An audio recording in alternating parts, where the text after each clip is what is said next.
Ça permet de ne pas se sentir seul parce que l'accessibilité numérique, c'est pas facile à porter quand on est seul, et quand on est à plusieurs, on se sent plus fort et on avance aussi plus loin. Soit je connais déjà le site et j'y vais à peu près les yeux fermés, soit je le connais pas et là j'ai en gros une chance sur deux de tomber sur un truc à peu près accessible avec lequel je peux à peu près me débrouiller. Des directeurs, des responsables sur les choix de leurs outils, on a besoin des fois de passer par l'exemple, et ce site-là en fait il est fait pour ça. Il est fait pour passer par l'exemple et passer par la démonstration que c'est important, quoi.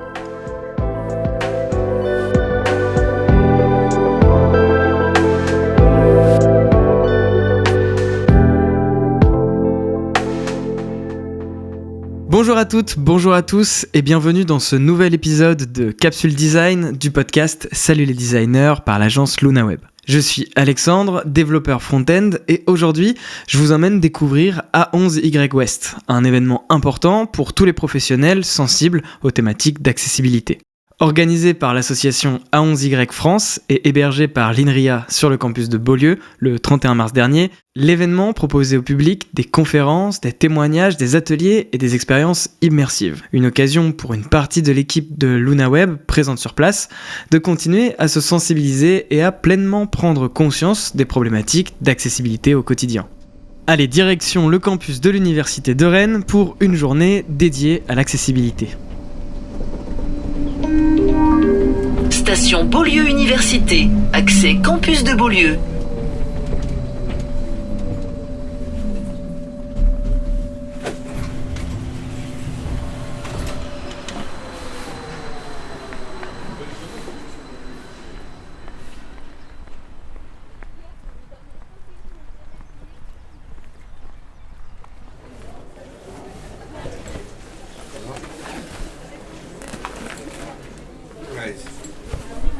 Bonjour. Bonjour, votre nom c'est Alain.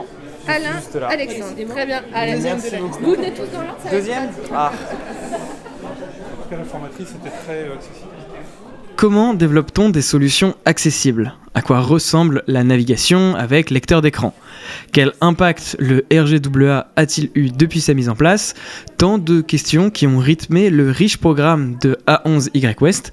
Mais pour commencer, je vous propose d'écouter Isabelle Lacoffrette, référente accessibilité à l'INRIA, qui a pu me raconter la genèse de l'événement. Je suis une des représentantes de l'INRIA, donc je suis référente accessibilité numérique à l'INRIA. On est une équipe de 10 personnes, pas à temps plein. Il y a la DSI, il y a des gens de UX, UI et aussi utilisateurs. Depuis 2022, on œuvre à la mise en accessibilité numérique, que ce soit à travers les marchés, les audits, les contenus, les webinaires et les formations.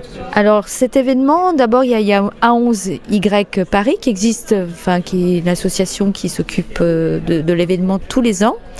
Et Frédéric Alna m'a contacté à travers un François Lebert, qui est chez nous un utilisateur en situation de handicap qui fait des parcours avec nous, pour demander si on ne ferait pas délocaliser cet événement à l'extérieur de Paris et notamment à l'ouest, puisque Frédéric Alna est originaire de Bretagne. Ce genre d'événement, j'imagine que c'est aussi un événement qui permet d'échanger entre professionnels, entre personnes concernées, entre acteurs divers de l'accessibilité.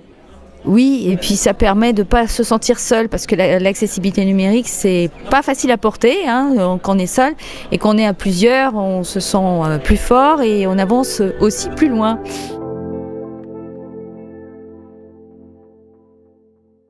Levez pas la main, vous allez avoir l'écran. Ah, il y a du monde dans la salle, c'est bien. Voilà. Donc, je pense que mon écran est visible. Il y a la loupe que je viens de vous montrer, qui est native, j'ai rien installé, c'est dans le... Voilà. Bureau liste. Qui c'est AD 9.0 non c'est lui. Bon, alors là, vous allez me dire que ça parle trop vite, j'imagine. Bon, alors, on va passer doucement. Voir Microsoft Jute volume 95. Hauteur 50. Débit accéléré actif débit 24. Débit 19. Débit 14. Qui c'est AD 9.0. Ça vous va? Bon, alors, je m'adresse à des personnes handicapées, il faut que je m'adapte. Maintenant, je vais ouvrir cette magnifique page web. Livraison offerte des 49 €. Livraison offerte des 49 €. Euro livraison offerte des 49 € camion de livraison. Nouveauté de la semaine. Nouveauté de la semaine. Nouveauté de la semaine étincelle. Sur les fruits et commercial légumes. Moins 30% sur les fruits et commercial légumes. Livraison offerte des 40. Nouveauté de la semaine. Il a annoncé des trucs. Bon, ça c'est normal, il annonce des trucs. Mais il m'a pas dit sur quoi j'étais. Il m'a pas dit que j'étais sur Qui vend tout. Alors peut-être qu'ils vendent tout, mais je suis pas sûr de leur acheter beaucoup de choses. François est malvoyant et utilise un lecteur d'écran pour naviguer sur le web. Son intervention avait pour objectif de nous faire prendre conscience de son expérience, à travers des exemples concrets. Sur scène, un écran projetait sa navigation sur un site fictif nommé Qui vend tout. Et il nous a montré 2 versions de ce site-là. Une première, peu accessible, et une seconde, travaillée pour prendre en compte l'accessibilité. Une démonstration très parlante. J'ai voulu en savoir plus, alors je suis allé le voir à la fin de son intervention pour échanger avec lui sur ce qu'on venait de voir et lui poser quelques questions. Alors aujourd'hui, je suis intervenu pour présenter l'accessibilité numérique pour les personnes handicapées visuelles. Moi, j'ai un 60e à chaque œil. Je me déplace avec une canne blanche et j'utilise un PC à peu près comme n'importe qui, avec un logiciel de synthèse vocale. Et donc, pendant mon intervention, j'avais le même site web imaginaire d'un site commercial. Et j'avais 2 versions. J'avais une version qui respectait les normes d'accessibilité où j'ai pu montrer que je commandais mes produits comme n'importe qui. Et la même version du site web qui ne respectait pas les règles d'accessibilité et qui me montrait qu'au bout d'un quart d'heure, j'étais toujours pas foutu de passer commande des produits que je rêvais d'acheter. J'ai un peu envie de vous demander un état des lieux en guise d'expérience. Est-ce que le site que vous nous avez montré est assez représentatif de la majorité de votre expérience sur le web où là on était vraiment sur quelque chose de spécifiquement difficile? Effectivement, les 2 sites étaient des cas extrêmes. D'un côté très difficile et de l'autre côté parfaitement accessible. Pour plagier une vieille série télévisée, la vérité est ailleurs. On est vraiment entre les deux. Souvent les administrations, c'est quand même plutôt accessible. Ça, il faut quand même le reconnaître. Il y a un gros effort de fait. Aujourd'hui, c'est surtout les sites privés qui me posent problème. En fait, soit je connais déjà le site et j'y vais à peu près les yeux fermés, soit je le connais pas et là j'ai en gros une chance sur 2 de tomber sur un truc à peu près accessible avec lequel je peux à peu près me débrouiller. C'est l'ordre de grandeur. Il y a quand même un effort d'adaptabilité qui vous est globalement demandé pour pallier les déficiences d'accessibilité qu'on rencontre la majeure partie du temps. Quand on arrive sur un site web qu'on ne connaît pas, on essaye de naviguer par région, par titre, pour essayer de se faire une image mentale de la structure du site web. Est-ce que la hiérarchie des titres est logique? Est-ce qu'il y a plusieurs régions? Est-ce qu'il y a une région de navigation? Est-ce qu'il y a une région principale? Est-ce qu'il y a un pied de page? Est-ce qu'il y a des bannières? Est-ce qu'il y a des champs de recherche qui sont verbalisés comme il faut, vocalisés comme il faut avec la synthèse vocale? Donc déjà, on essaie de se faire à peu près une image mentale du site web. Ça, c'est la première étape. Et des fois, là, rien que là, on est embêté, donc après, on n'a pas envie d'aller plus loin, quoi. Notre conversation s'est terminée en parlant RG2A. Ça fait maintenant un petit moment que le référentiel général de l'amélioration de l'accessibilité existe. Il est maintenant utilisé comme un repère pour de nombreux professionnels du web et pour certaines structures, il doit même être obligatoirement respecté. Je demande donc à François si ces dernières années, il a remarqué un changement que j'espère positif dans son expérience globale du web. Alors malheureusement, c'est triste à dire, mais pas vraiment. En tout cas, dans le domaine privé. Dans le domaine public, oui, il y a une vraie dynamique depuis 10 ans, ça c'est sûr. Dans le domaine privé, dans le domaine associatif, moi j'ai des exemples d'associations qui devraient faire des sites totalement accessibles puisque c'est dans le domaine du handicap. J'ai un exemple en tête, le plus beau site que je connais en termes d'accessibilité, c'était une bibliothèque numérique francophone qui était particulièrement bien faite en termes d'accessibilité et d'expérience utilisateur. C'est un peu ma référence. Je ne suis pas sûr que depuis 10 ans, dans le domaine commercial, quand je veux commander du matériel dans des grandes marques de bricolage ou de sport, par exemple, je ne suis pas sûr d'être totalement autonome sur ces sites web-là.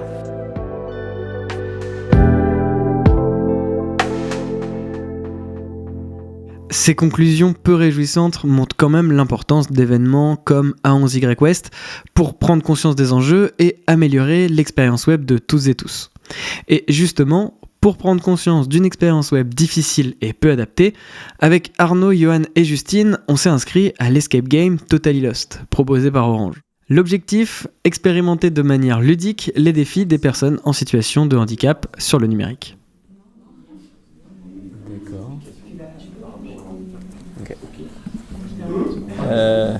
Je ne suis pas... Ah, attends, j'ai compris.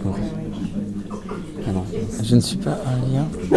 Attends, je ne suis pas cliqué sur le lien ici. Et ça, c'est un bouton. J'ai envie d'aller dans le code en fait. Bah ouais, moi aussi. Je sais pas sûr quoi. Cliquez sur le lien ici. On est déjà bloqué. Cliquez sur le lien. Il y a pas marqué ici quelque part. Ici. Non. Oh là là, oh, c'est vache. Oui. Oh, c'est vache. C'est vrai que nous, on est déjà pas mal sensibilisés à l'agence, mais là, du coup, ça permet d'être en usage réel, notamment avec, par exemple, je pense au clavier avec les lettres inversées qui vont venir simuler la maladie Parkinson, où une personne a du mal à toucher sur la bonne touche, justement. T'as aussi les petites images qui apparaissent quand t'es en train de lire un texte, quand t'es dyslexique et TDAH. Bon, ça vient en fait simuler les handicaps, et du coup, c'est intéressant de voir quel impact ça a sur tes navigations. Indiquez vos réponses dans les champs de formulaire qui suivent. Ok. Ouf. Okay. Alors. Bon, là, on a clairement du braille. Toi, je crois que tu parles braille LV2. Oui, tout à fait. Alors déjà, la première lettre, je la trouve pas. Moi non plus. Ah si, c'est pas... Oui, si, c'est N, pareil. La souris, elle est désactivée. Bah bien sûr. Mais moi, je triche. Alors, ok. N, ensuite c'est les 3. Ok, O, No. Ça doit être... M, Nom. Nom. Non. Attends, c'était comment? C'était Louis quelque chose? Non, mais là c'est son nom, parce que c'est le formulaire. Oui. Mais ah oui, t'as plus le... Je crois que tu vas faire table pour aller au champ maintenant. Franchement, c'était plutôt le son en fait, je dirais. On entendait une vidéo, il fallait comprendre une énigme et en fait on avait des bruits dans le casque qui étaient assez désagréables et du coup moi j'avoue que ça m'a pas mal perturbé. Moi je pense vraiment qu'il faut prendre l'indice. Tu penses? Ça se trouve, oui je pense. Moi je vois que ça. Hein. Je suis sûr qu'on a bien fait en plus. La dernière épreuve c'était un peu le bouquet final où vraiment t'as les pires difficultés à remplir justement quelque chose. Je précise pas, j'essaie de pas trop spoiler. À la fin, vraiment t'es confronté à un mur où tu te rends compte que ça va pas, il manque cette info là, donc tu peux pas avancer, donc t'es bloqué. Et vraiment, à la fin on te met vraiment au pied du mur et c'est hyper intéressant de voir parce que tu vois qu'il y a des leviers très concrets en conception justement à activer pour améliorer tout ça quoi. C'était pas un concours hein, mais c'est vrai qu'on a fini premier. On a remporté même de toutes les équipes. On est premier du classement. Mais on a fait quand même 60 minutes parce qu'on est obligé de prendre des indices à la fin. Pendant que nous étions à l'Escape Game, d'autres membres de LunaWeb, comme Hugo, développeur back-end, ont assisté à d'autres conférences, alors je lui ai demandé de m'en parler. Donc on a eu 2 intervenants sur le droit qui faisaient partie de l'association Intérêt à agir pour faire valoir les droits des personnes handicapées sur l'accessibilité, notamment depuis les dernières normes. Il y a un gros retard entre la loi et l'application de la loi. C'est surtout ça que j'ai retenu. C'est compliqué d'attaquer les organismes publics. Donc là, dernièrement, ils se sont plutôt tournés vers les plateformes e-commerce pour démarrer le mouvement et potentiellement faire bouger d'un point de vue national sur les autres entreprises. Il y avait 4 entreprises. Les procédures sont très longues parce que, notamment pour le public, il faut d'abord saisir l'ARCOM. Ensuite, l'ARCOM étudie. Si ça n'aboutit pas, il faut ensuite pouvoir saisir la justice directement. C'est très long et c'est pour ça qu'ils ont attaqué directement en justice des entreprises privées pour accélérer un peu les choses et faciliter le déroulé. T'étais aussi à la conf de My Human Kit, c'était bien ça? My Human Kit, c'est une association qui a un peu le statut de Fab Lab, qui ont pour but de développer des outils d'accessibilité pour les personnes handicapées. Donc c'est principalement des objets physiques, que ce soit pour commander leur fauteuil, pour leur permettre d'interagir avec leur téléphone. À chaque fois, ça s'adresse aux besoins d'une personne en particulier. C'est parce que soit ils ont des handicaps qui sont soit trop spécifiques pour avoir une solution dans le marché, soit la solution dans le marché est beaucoup trop chère. Par exemple, Braille-Rap, qui est une imprimante Braille, qui coûte entre 200 et 300 euros à faire, alors que dans le commerce, ça vaut autour de 2000-3000 euros. Et donc la conf, elle portait sur la présentation de My Human Kit. C'est ça, sur présenter quelques projets, la façon dont ils fonctionnent, comment ils fonctionnent également avec certains IME, instituts médico-éducatifs et d'autres organismes. Et ça m'a assez motivé à peut-être les rejoindre, au final, mettre mes compétences au service, parce que je trouve que l'idée derrière est hyper intéressante de trouver une solution, pouvoir agencer autour et s'adapter aux besoins des personnes pour leur donner plus d'autonomie au final.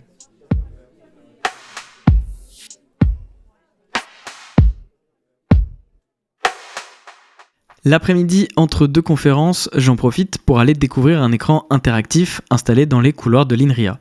L'objectif, encore et toujours, participer à la prise de conscience des concepteurs. C'est un site d'accessibilité numérique. C'est en fait pour vulgariser l'accessibilité, pour permettre en fait de comprendre mieux les différentes pathologies. Donc on peut voir différents onglets. À votre gauche, vous verrez en fait différents onglets. En fait là sur le site, vous avez accès au daltonisme, vous avez accès ici à la malvoyance, vous avez accès à la cécité, vous avez accès à la malentendance, vous avez accès à l'handicap moteur et à la dyslexie après. Si j'appuie sur le bouton ici, on va basculer comme si la personne en fait était daltonien. Et donc là en fait ça vous montre qu'il y a différents marrons et en fait on voit à côté qu'il y a des problèmes d'accès à l'information parce que là en fait vous pouvez le confirmer, on voit pas la différence entre les 3 marrons qu'il y a et les 2 bleus quoi. Pour la malvoyance, on se trouve dans une situation d'une personne qui a grossi très fortement son écran pour pouvoir lire le texte. Voilà, donc on lui a amené en fait certaines informations, sauf que en fait, on voit le cadre d'information qu'on essaie de lui faire parvenir, il est mal fait. Là ici, on a un problème net de couleur, de contraste et d'un point de vue technique, en fait, on n'utilise pas la bonne police, on n'a pas le bon écartement en fait de texte, ce qui fait qu'en fait le texte n'est pas perceptible pour les personnes qui ont en fait un fort problème visuel et qui ont besoin en fait de grossir. Ce site-là, comment il a été conçu pour qu'on se rende compte? Est-ce qu'il a été conçu voilà, avec des personnes qui ont ces troubles-là pour vraiment bien se rendre compte des problèmes? Oui, en fait, ce site, il a été fait par l'équipe d'accessibilité numérique de l'INRIA et sont composés en fait des personnes volontaires, mais aussi en fait des personnes qui sont aussi en situation de handicap. Et principalement, en fait, ce site, il a été très très bien conçu par des personnes qui ont balayé les différents problèmes et on choisit justement de parler et de pouvoir vulgariser parce que ça nous permet en fait vraiment de toucher tout le monde. Si on se sent concerné par le problème, ça nous permet d'essayer et de trouver des solutions. On a besoin des fois simplement pour décider des directeurs, des responsables sur les choix de leurs outils, on a besoin des fois de passer par l'exemple et ce site-là en fait il est fait pour ça. Il est fait pour passer par l'exemple et passer par la démonstration que c'est important quoi. Et pour tester le site, on vous invite à vous rendre sur simulation-accessibilité.inria.fr.